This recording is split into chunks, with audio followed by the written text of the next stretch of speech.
Ladies and gentlemen, this is Greg Allison, Green Greg. It's coming to you on 19 June 21.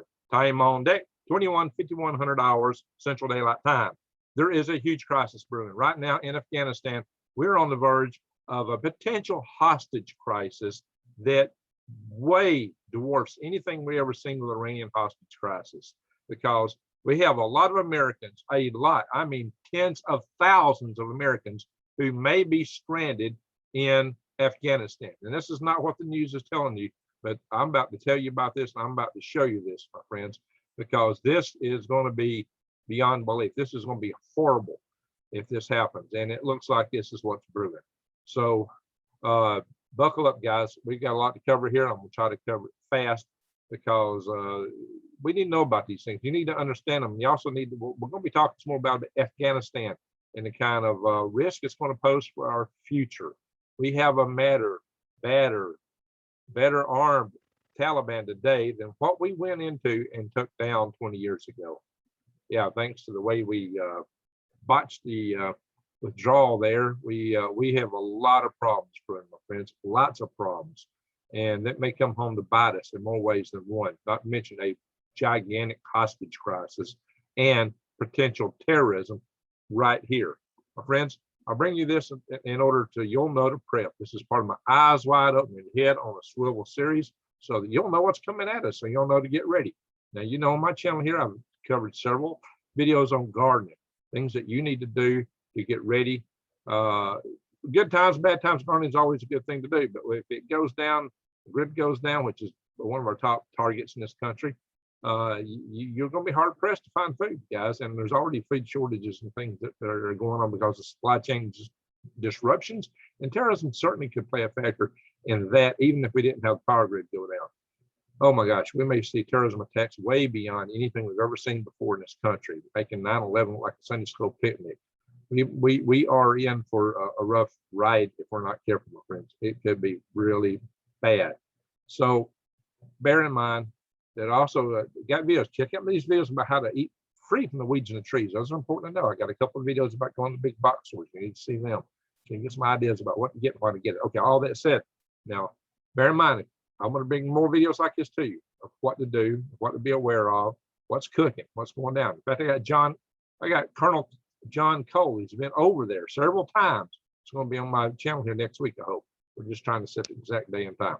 Okay, now all that said, if you're not subscribed to my channel, subscribe, bang the update notification bell, and click all so you can get more notifications for things like this. And my friends, if you're not prepping, you better get started right now, because things are about to hit the fan from so many different directions. It's not funny. It's what it looks like. I hope I'm wrong, but guys, think about all the stuff that's brewing. China, Russia, the economy, food supplies, potential shutdowns, or we're already seeing all kind of distribution breakdowns, food pricing increases in store.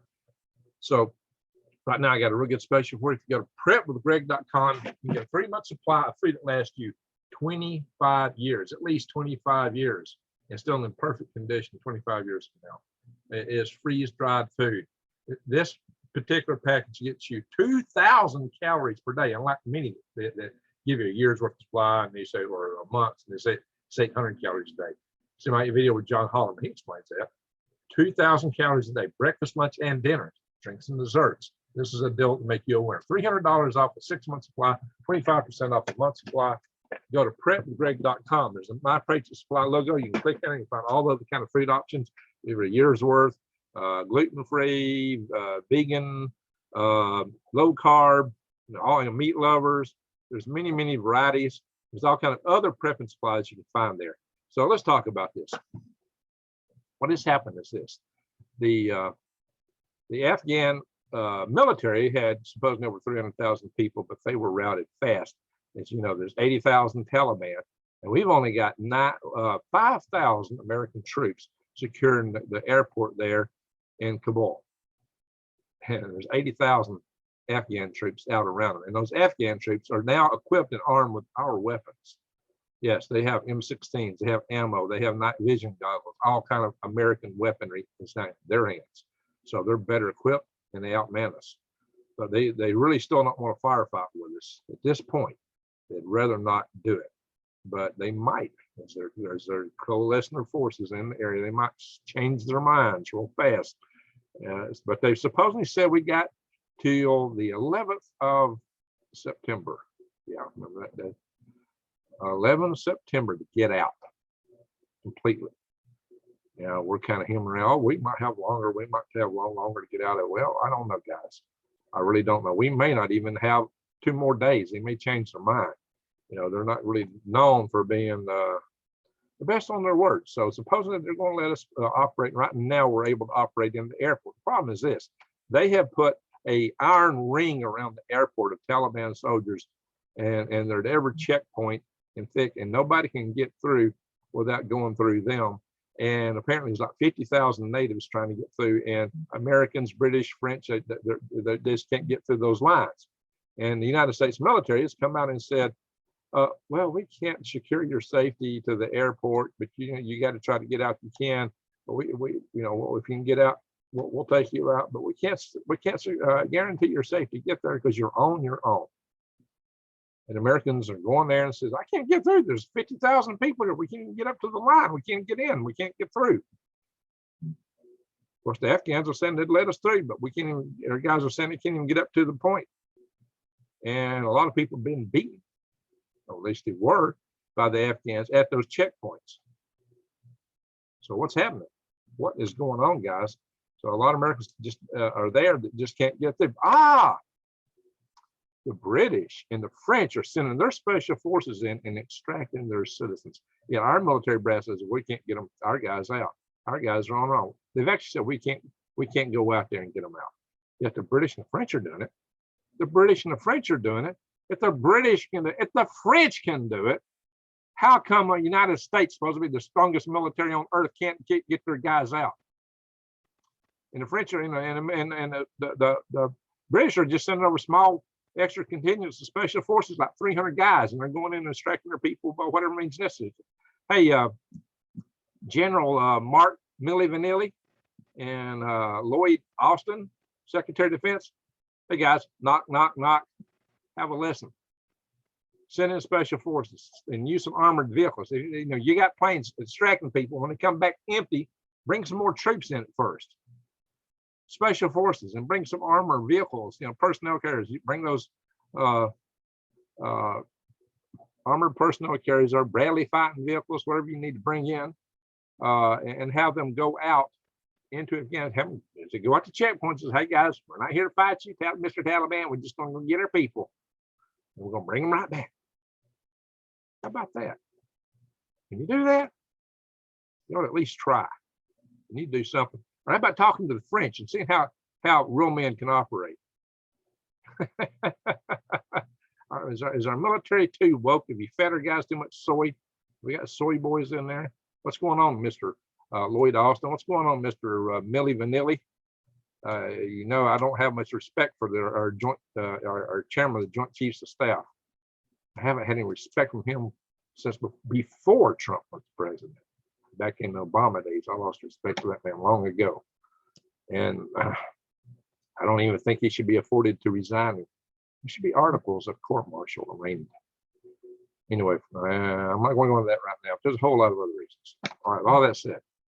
So, I mean, court-martial is a court. You found either guilty or innocent, okay? And court-martial doesn't mean you're found guilty. Same thing with impeachment trials, by the way. You can be acquitted or convicted. Same thing. But, you know, I think there's a lot of people need to be brought up to trial for a lot of things these days. Okay, so all that said, guys, there's a lot of estimates for how many Americans are stranded in Afghanistan. They range from 11,000 to 50,000. How come we don't even know what's going on here? How come we didn't have a good exit plan? You ever heard of an exit plan? A lot of people have exit plans. A lot of people plan these things. A lot of people work on this kind of stuff. And we should have had logistics set up to pull people out. We should have had plans before we said we're going to evacuate, get people out of all these Kandahar, Jalalabad, all these different places. But no, we didn't. But even in Kabul, we tell people we can't, even when they're in Kabul, we're telling our guys that are American citizens that we can't get them out. That is just atrocious. That is atrocious. But the French can do it. The British can do it. But the mightiest military on earth? No. Wow. That is just inconscionable. That is unbelievable. So bear in mind, I'm going to share some articles with you here. We're going to go through this. Hang on. Share screen.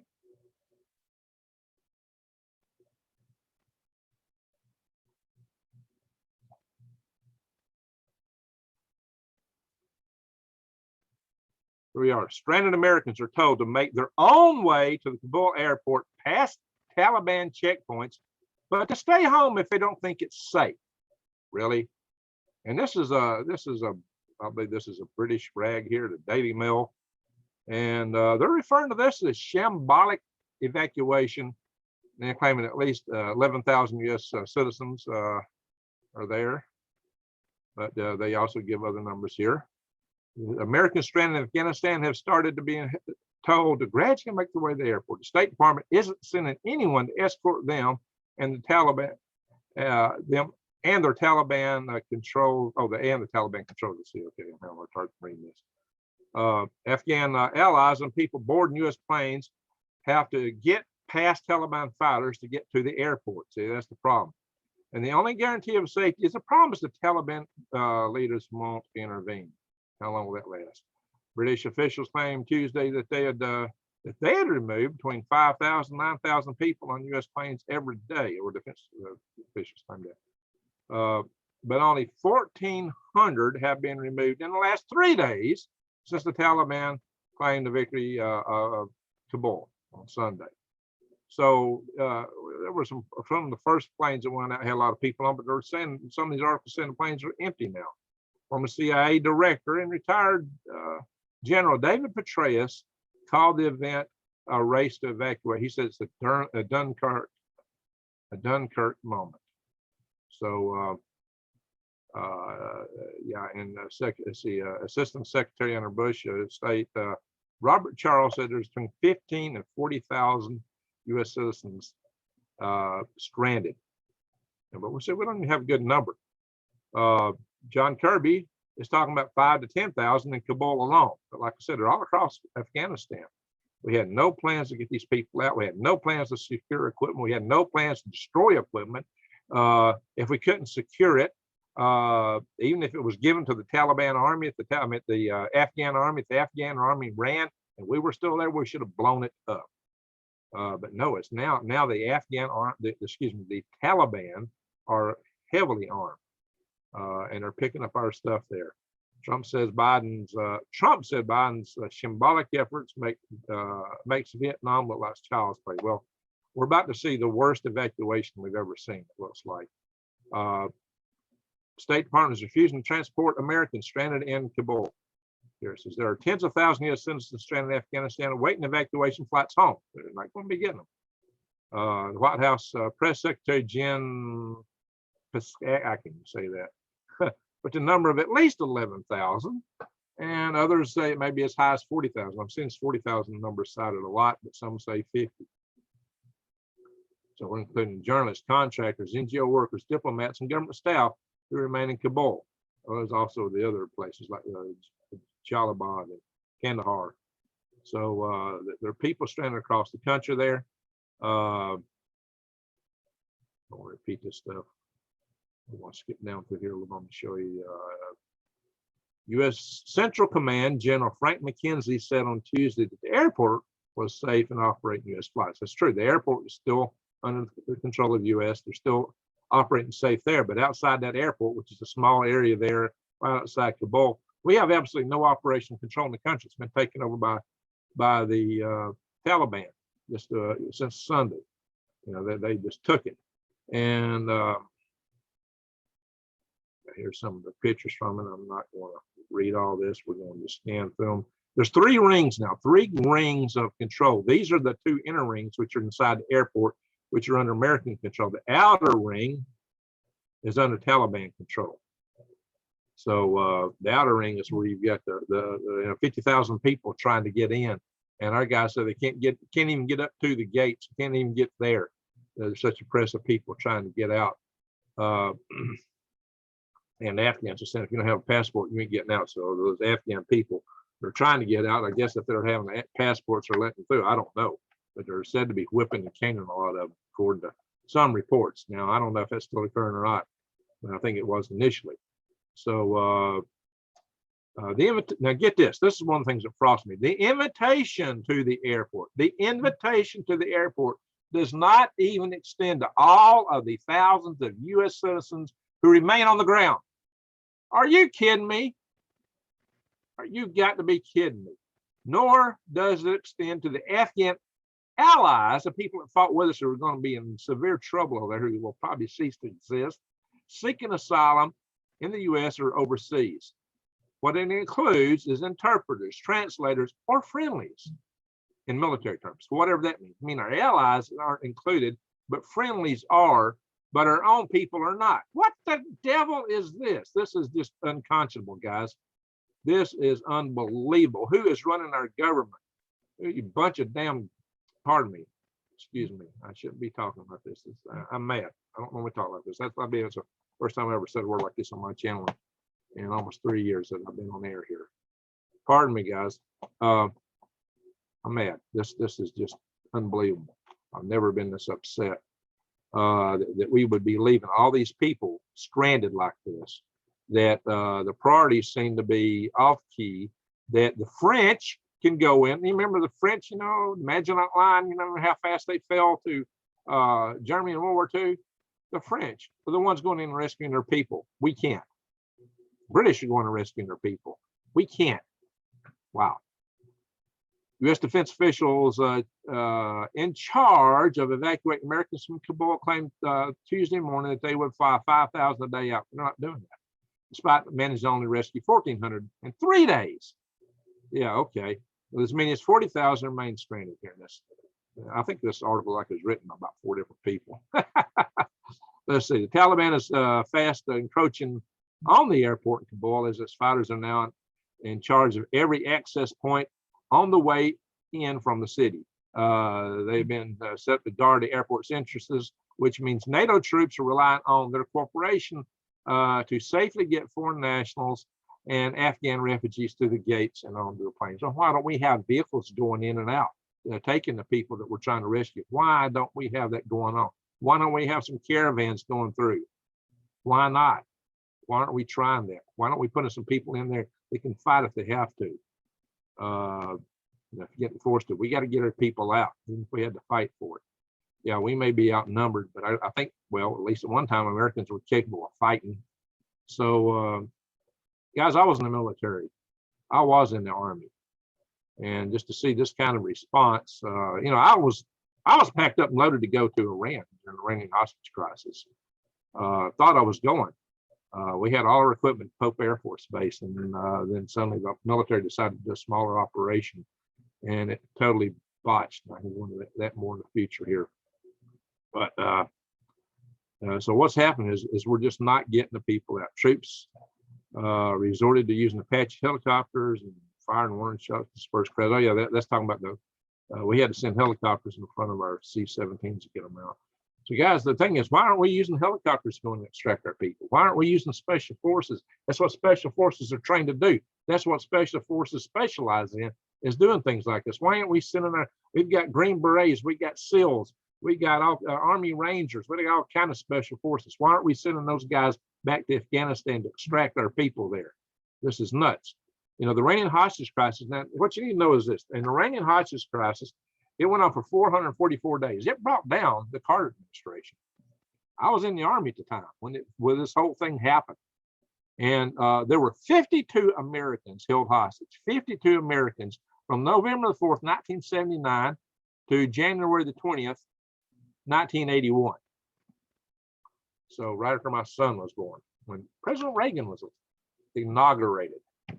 You know, I think the Iranians were afraid to have those guys sitting on him when Reagan got inaugurated, because he was trying to pound them. So get this, 52 hostages was what was held, and that made all the news every day. It created the entire news programs, like Nightline. Nightline was a news program created just to talk about the hostage crisis. 52 Americans were being held there. Now, think about this. If these people are held hostage by the Taliban, if the number happens to be 11,000, which is the lower estimate, then that's 211 times bigger than the Iranian hostage crisis. If it's up to 50,000, well, that's 961, almost 1,000 times more, almost 1,000 times more. A lot of these people may be executed by the Taliban, because Taliban's known for doing that kind of stuff. I mean, they just may do that. Many of them may be taken hostage. Maybe a lot of them be taken. Maybe the whole bunch will be taken hostage. Who knows? They might start executing one a day or one a week or something. Put pressure on us for whatever demands they want. What kind of demands would they put up for this vast number of people? It's mind-boggling. What would they do? What are they going to do? I mean, right now they're kind of letting us get out to a certain point. Then they're going to tell us get the heck out. And they'll have enough forces there in Kabul, as they're marshaling their people in, to have an upper hand. And then they may force the point at some point. We don't know when that'll happen. They're saying to 11 September, which is odd. You know, that's the 20th anniversary of a certain event, if you might recall. Well, we may see worse events than that coming, because the Taliban are now better armed, and they're meaner and madder than you were, thanks to the way we let this whole thing fall apart. So, yeah. So these guys are saying that. Let me know. According to Holbrooke, when the Biden asked Americans' obligations to maintain the presence in Afghanistan and protect vulnerable citizens, he scornfully replied by referring to U.S. exit from Southeast Asia in 1973. And then he used the F word. He says, F that. He says, we don't have to worry about that. We did Vietnam. Nixon and Kissinger got away with it. I don't think anything like this order happened there. And who else is often heads like the Taliban have done? So, guys, it's not even comparable. And that's a horrible reply to an answer like that. That's a horrible reply. Right there it is. According to Holbrooke, when Biden was asked, well, that's according to Holbrooke. Well, we don't know, but that's according to him, guys. If that's true, that is awful, callous reply. This may reflect the whole thing of why it went down the way it's going down. That kind of attitude may be what has set up this whole disaster. Is that what we're looking at? Is that why this has happened this way? Yeah, look here. Here's the airport. The Hamid Karzai International Airport, named after the first president of Afghanistan after we set the place up. You know, he was an automobile, used car dealer in the United States, I think. Here was the U.S. Embassy and the British Embassy. There are no longer embassies. The Afghan presidential palace, all that's been captured. The only thing we have under control right here is this airfield. And that is it, guys. That's all we got under our control. General Petraeus said it was down to America not just to get its own citizens out, but also to help thousands of interpreters and Afghan allies escape. Yeah, I agree with that. We need to help those that helped us, because they're going to be in severe trouble if they don't get out. And then you know, what good is it does? How can we go to any country and expect anyone to help us if we're going to leave them out to be terminated? How do you think anybody's ever going to help us again anywhere if we just leave them like that? We're not going to get any assistance in the future anywhere with that kind of activity. We have just undermined ourselves. We've shot our credibility. Hey, I'm for us getting out of there, but this was not the way to do it. It should have been a well-planned, well-orchestrated exit that we were covering our backs. It's like, you know, in military, typically when you withdraw it, you got guards, and you got your defenses as you draw back, unless you're just running for your life. We didn't have a route like that. We could have done a lot better, guys. We could have done a lot better. So now here's one of the flights going out right here, just bringing refugees.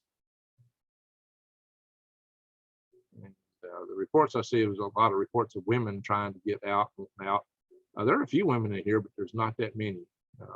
It's mostly guys, young guys. But there are some women there. There's somebody hanging on the side of the airplane outside with the wheel well as it's in the air. They didn't last very long. And some people think it's all staged. Guys, women are throwing their babies over fences, and sometimes you get caught with barbed wire begging the troops to take their babies out of the country. They're that desperate. That is sheer desperation. And troops seeing this are crying, guys. This is sheer desperation. See, there's a Spanish flight, French flight here. They're going and getting their people out. Now here's a former Barack Obama advisor, Brent Brewing. So this guy's working Democrat administration. And he said that Biden's policies abroad are stronger on slogans than substance. President Biden needs to fire his national security advisor and several other senior leaders who oversaw the botched execution of our withdrawal from Afghanistan. Now, this is coming from one of Obama's guys. Wow. You know they messed up when an Obama official comes out and says this. It says that those he has chosen for key positions have repeatedly failed to challenge their own assumptions. Wow. It sadly led the most unnecessarily embarrassing day in the history of the National Security Council. Guys, we don't even realize how bad this is yet. This is going to be dawning on us over the next few weeks as it really starts to sour. It's not started to sour yet, guys. It's not set in. It's not. It's going to get worse. Veterans who fought in the war are begging Biden to quickly save the thousands of Afghan nationals who work with U.S. forces and now face persecution if left behind. Yeah, persecution can be a polite way of putting it. And here's a guy saying he had 14,000 names that went out of Afghanistan now. I'm not going to read all this verbatim, guys. This goes on and on. There's people trying to get out. I'm going to show you a couple of other articles here. I'm still on the first one. Wow. Sometimes these are on my computer. It's bad to drag. So I'm paid down on something under here. There we go. Is Taliban holding 20,000 U.S. bound people hostage? Evacuation flights return empty from Kabul. You see what I'm saying, guys? We're sending flights back empty because the guys can't get through that outer ring of Taliban security, whatever they call it. They got around the airport. It says the Taliban has taken over Afghanistan. Thousands of natives, along with foreign nationals, stuck in the country, desperate to fly out. However, evacuation seems next to impossible. The Taliban formed a ring of steel around the airport, effectively blocking tens of thousands of desperate Afghans from entering the airport. The Westerners stuck amid the natives say they're unable to get through the crush. This is what we're talking about, guys. But somehow the French and the British are able to go in and get their people out, but our army, our modest military, says, "Oh, we can't do it. We can't do it." U.S. forces can't help Americans flee to Kabul airport. Pentagon chief says. See what I'm saying? Pentagon chief. Right here. This is the Secretary of Defense, Lloyd Austin. He's, they're saying, "Oh, we can't do it. We'll get everybody out to get to the airport." They're saying that. Oh, well, no kidding. At least as long as they let us do it. The Pentagon acknowledged it does not currently have the capability to safely escort Americans in Kabul to airport for evacuation. Hey, knock, knock. Hey, Lloyd Austin. Listen, man. Open your ears. Get some wax out. Go on and talk to the French. They know how to do it. The French are doing it right now. How come you can't do it? Jeez. The British are doing it. Why can't you do it? Well, yeah. Why is this guy in office? Why is this guy in office? He needs to go. U.S. is currently relying on agreements with the Taliban. Yeah, so we're totally reliant on the Taliban. We fought for 20 years. Jeez. So here it is again. The Defense Secretary's mission comes after the U.S. Embassy in Kabul issued a dire warning to U.S. citizens there stating that it cannot ensure their safe passage to the airport. Well, guys, these citizens are going to be in dire trouble in just a matter of weeks. I would say after 11 September, when our welcome is worn out, we're in whatever date that exit turns out to be, before or after. It ain't gonna be pretty. It ain't gonna be pretty, guys, because we're not getting all these people out. Don't look like. So there it is. So, I don't have the capability to go out and extend operations currently in Kabul, said Defense Secretary Lloyd Austin. the man in charge said, I can't do it. There it is, direct quote from him. And yeah, he you know, what is this, guys? Direct quote from him. He can't do it. And there's old Mark Milley Vanilli, General Mark Milley, chairman of the Joint Chiefs of Staff. He is the highest ranking military member in America. Looking all tough there. Well, I don't know. Maybe you're drinking too much Kool-Aid, Mark Milley Vanilli. You need to go too. But he did say one thing right here. He says, he's talking about where they have control of the airport right now. He says, however, the situation is still volatile and can change quickly. Oh yeah, it can definitely change quickly, especially since the Taliban troops are 80,000. We only got 5,000 in there, and we just let them get all of our armaments that we had over there. They're heavily armed. Yeah, it can change real fast. He said, Milley said, like to stand alongside Austin, we are the United States military, and we will successfully evacuate all American citizens who want to get out of Afghanistan. That's our number one priority. No, you're wrong. There's plenty of them that can't get out, and your boss man, the Secretary of Defense, just said we can't get them out of Kabul. So what you're saying is the ones that get into the airport will get out. So Mr. Mark Milley Vanilli, that ain't true. Liar, liar, pants are on fire. We caught you here. That is just not true. That is not the case, and you know it. So confess that, or do the right thing. Send in special forces. Send in, you know, the planes going in ought to have some men on. Bring in the Army Rangers. Bring in the SEAL team. Bring in the Green Beret. When I was at Fort Bragg, North Carolina, the guys right on Ardeen Street, the guys next to me, I was headquarters company, the 426th Signal Brigade. The guys right next door was the Green Beret. That was the right next door. And we trained on the same grounds they trained on. The Green Beret. I ran the same trails they ran, guys.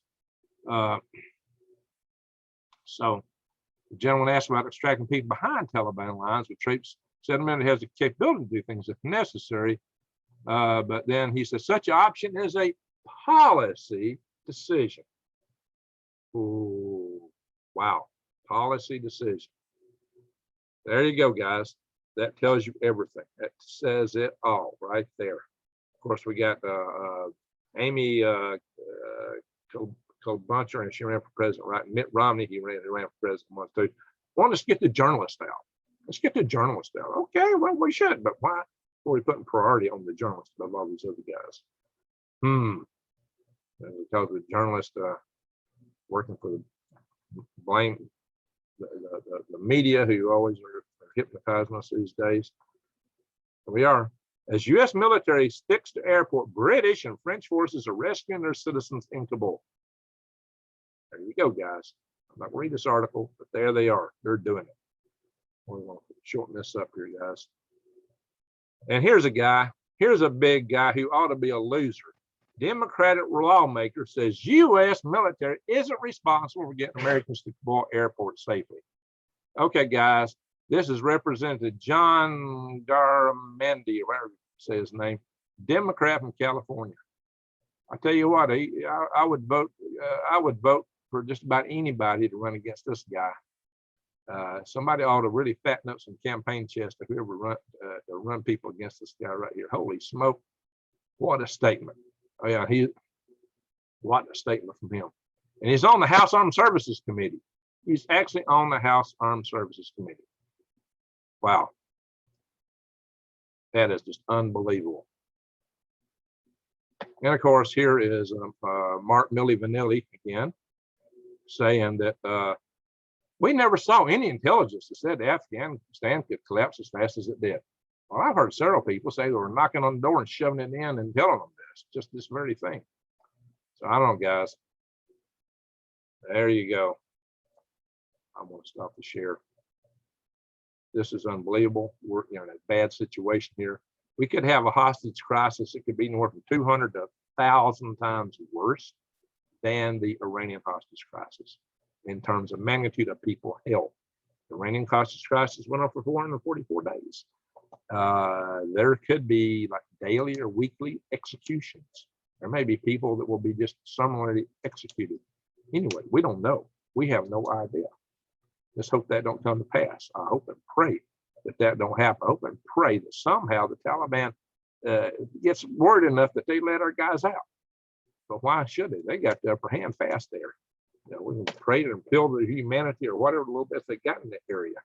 But you know, we ought to get our people out of there. We need to get out. But then they've got to remember, we went in and pounded them, and we pounded them for 20 years, and we sent in predator drones.